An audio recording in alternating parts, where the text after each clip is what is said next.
Voltamos com o 27 segundo. Aqui nos estúdios, o deputado estadual André Gadelha, líder da oposição na Assembleia Legislativa. Ele que é o nosso entrevistado de hoje. E nós voltamos daqui a pouquinho com essa entrevista, porque agora vamos trazer outras informações. Nesta quarta-feira, o deputado Frei Anastácio, do PT, propôs a instalação de uma CPI para levantar a real situação da CAGEPA nos últimos 10 anos. Ele já começou a recolher as assinaturas para pedir à mesa da Assembleia a instalação da Comissão Parlamentar de Inquérito. E é sobre essa Comissão Parlamentar de Inquérito, esse novo pedido de CPI, que eu vou conversar com o deputado André Gadelha, que é líder da oposição. O deputado Frei Anastácio vai conseguir essas 12 assinaturas? É possível que termos uma nova CPI? Olha, Hermes, vamos conversar com o Frei Anastácio. Eu soube nesta manhã esse interesse de Frei Anastácio entrar com a instalação da CPI. Nós vamos olhar, observar o argumento do Frei em relação à instalação e, com certeza, se for necessário, nós estaremos assinando e instalando a CPI. Hoje, pela manhã, eu conversava com a deputada Francisca Mota e com a deputada Olenka. Nós temos um problema muito sério para ser apurado. É a questão da FAC, que está ficando no silêncio, está ficando no passado. Né? A investigação da Polícia Federal, as provas que a Polícia Federal tem, aí sim cabe uma CPI para que nós possamos aí buscar as próprias informações da Polícia Federal, porque nós não podemos deixar passar esse fato que aconteceu, que foi de uma extrema maldade com as crianças, com os idosos, daquelas pessoas que se alimentam com leite, pessoas que se beneficiaram dizendo que vendiam o leite e que o leite não chegava nas casas dos paraibanos. Essa sim, nós temos que repensar, nós temos que estar atento a esse fato que está ficando no passado. São tantas denúncias que acontecem no nosso estado, que acontecem na Prefeitura de João Pessoa, que não está dando tempo que a oposição, que as pessoas possam, que a justiça possa acompanhar e já dar um desfecho, porque cada semana, cada 15 dias aparece um fato novo. E aí nós não podemos esquecer esse grande fato, esse fato problemático que aconteceu, que é a questão do leite da Paraíba. O Dema pergunta aqui, deputado, pelas redes sociais, vale a pena rodízio de CPI, que só termina em pizza? Qual o custo de uma CPI? Paga-se hora extra para ter uma CPI? Não paga hora extra. Eu acho que é o único instrumento, ferramenta que os deputados têm de poder apurar. Ele pode até estar lembrando da CPI dos outdoors, que naquele momento nós tivemos dificuldades de apurar a CPI dos outdoors. Por quê?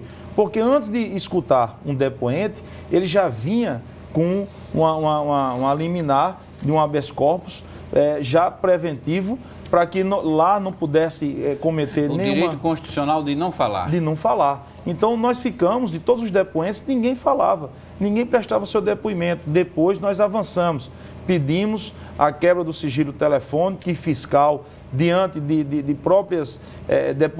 alguns depoimentos que ainda soltaram, que foi a questão... E aí a Justiça também proibiu a quebra do sigilo fiscal e telefônico dos depoentes. Então, dificultou nós chegarmos aonde nós imaginávamos que tinha pessoas grandes por trás, que podia ter o governo por trás, enfim. Nós não conseguimos chegar, mas por conta desses atropelos, por conta da justiça que bloqueou, e é do direito do cidadão, e a justiça fez justiça, e nós não podemos aí ultrapassar as leis do nosso estado e as leis federais. E por isso que nós não chegamos onde nós queríamos chegar, mas concluímos a CPI, e aí o réu confesso do Jair, que foi condenado e vai ser condenado pela Justiça, como outros que nós encaminhamos aos órgãos, como pessoas que dizem que ganham R$3.000, que não declaram imposto de renda, aqueles que fizeram doação a mais do que o salário, mais do que os seus vencimentos, enfim, nós encaminhamos aos órgãos competentes para que possam apurar, abrir processos contra os depoentes. A questão da CPI, não existe hora extra para ninguém, é uma ferramenta importante que nós temos e que nós temos que estar sempre instalando quando existe o fato determinante.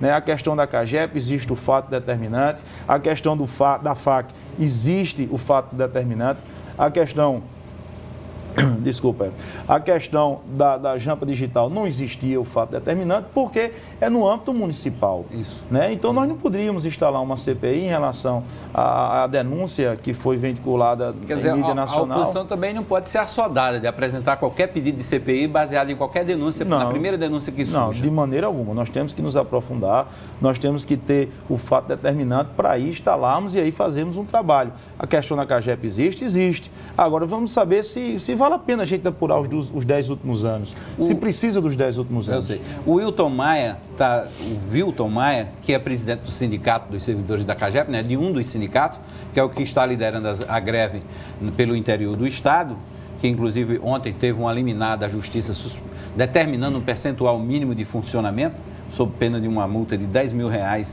diárias para esse sindicato. Ele está dizendo, por que tanta dúvida?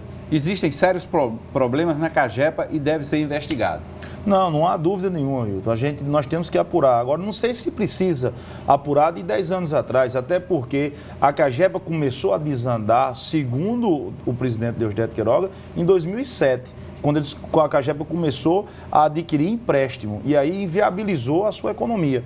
Então, para que 10 anos se nós temos já o ponto crucial, o período crucial que a CAGEPA começou a declinar financeiramente, que foi no período de 2007. Então nós podemos apurar de 2007 os últimos 5 anos. E pegaria os 3 governos para ninguém dizer que era política. Que é política. Né? Quer dizer, Maranhão, Cássio e Ricardo Coutinho. E Ricardo Coutinho. Nós estaríamos apurando os 3 governos e os 5 anos que permitido por lei, que pode se encontrar. Então, nós estaríamos aí mais enxutinho e mais rápido nós encontraremos aí através de uma auditoria, através de auditores, de pessoas com sindicato que têm experiência, que podem nos informar realmente o que está acontecendo na CAGEP. Os nossos telespectadores, deputados, estão insistindo na questão de Souza. O Germânio está perguntando aqui se o senhor não achou as primeiras declarações de Tairone muito fortes. Ele disse que com o senhor não tinha acordo nenhum, podia até conversar com o Lindolfo e disse uma série de impropérios que eu vou evitar aqui, até a repetição dos impropérios, que foi direto contra a sua pessoa. Olha, esse cidadão ele não tem equilíbrio emocional para administrar a Prefeitura de Souza e nem tampouco fazer política. Né? Ele sempre baixa o nível da discussão, ele sempre baixa o nível no que se refere a discutir comigo propostas para a cidade de Souza. E isso envergonha a cidade de Souza. Né? Acha que pode tudo, porque hoje existe uma fortuna por trás dele e acha que tem o poder do Estado do lado, a Prefeitura acha que pode manipular as pessoas com dinheiro e com poder. Está muito enganado. Nós já vimos muitas políticas em Souza de pessoas abastardas, com muito dinheiro, perdendo para candidatos que não tinham um carro de som. Nós já vimos isso passar muito na política de Souza e ele está um pouco soberbo, está cego demais, está na missa, mas não está vendo o padre. E a questão da gente se unir a Tairone, de maneira alguma, jamais eu subiria num palanque com esse cidadão que só fez mal a Souza. E com João Estrela? Olha, João, nós nos respeitamos. João foi prefeito e deixou muito a lamentar a sua administração. E João, ele não pode ser candidato a prefeito de Souza. Em 2012, ele está inelegível para as eleições. De processo nos tribunais de contas. Então, esse cidadão, vendo a sua rejeição, que ele tem dados e nós temos dados, a rejeição é altíssima perante a população. Então, a partir do momento que ele abre um espaço para que Lindolfo seja o candidato e que Lindolfo me procura, ele está fora do processo. Deixa eu fazer aqui uma pergunta de Helena Guimarães, que é nossa companheira de Sistema Correio de Comunicação, uma das mais bem informadas colunistas do Sistema Correio, articulista político do jornal impresso Correio da Paraíba e uma das apresentadoras participantes aqui do debate, do Rede Debate, que é toda segunda-feira a partir das 21 horas aqui na RCTV. E ela faz uma pergunta curta e direta. Sai ou não sai essa pacificação em Souza? Vamos torcer pelo bem de Souza, Helena. Vamos torcer para que Souza realmente tenha um prefeito, que seja eu, que seja Lindolfo, que seja um terceiro nome de consenso entre eu e Lindolfo, mas que tenha um projeto melhor para Souza, um projeto viável para o desenvolvimento da nossa cidade de Sorriso. E o Ranieri Abrantes volta perguntando, é possível André Gadelha apoiar Lindolfo Pires para federal em 2014? Já está pensando lá na frente já. Tudo é possível, Tudo é possível. Essa composição seria traçada nesses moldes? Olha, nós podemos até pensar em Lindolfo para federal mas nesse caso Leonardo teria que ser prefeito de Souza. Né? Porque o nosso compromisso é com o Leonardo para federal, é a parceria que eu fiz na campanha de 2010 entre eu e Léo.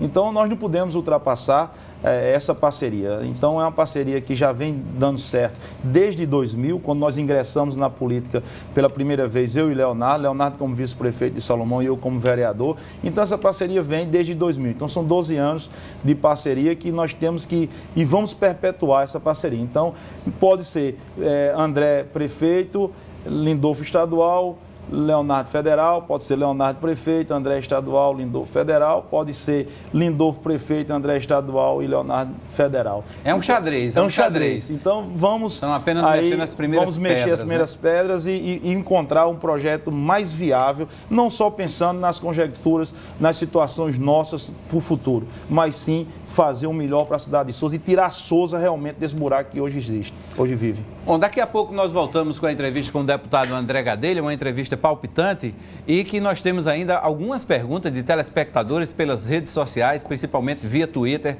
aqui para o @Hermes de Luna, que é meu perfil no Twitter, @RCTV, _canal 27, que é o perfil oficial da RCTV. Mas nós vamos ao intervalo rapidinho e voltamos daqui a pouco, mas antes, uma informação importante. Servidores públicos estaduais receberão metade do 13º salário no próximo dia 20. Cerca de 110 mil servidores terão 50% do benefício depositados em suas contas. A antecipação do pagamento atende aos civis, militares, aposentados e pensionistas. A outra metade será paga em dezembro. O custo do pagamento da metade do 13º salário pelo Estado equivale a 89 milhões de reais. Somando este valor com a folha de pessoal, o montante chega a 260 milhões. E essa mesma medida foi tomada pela Prefeitura Municipal de João Pessoa em relação aos seus servidores. A Prefeitura também paga metade do 13º no próximo dia 20.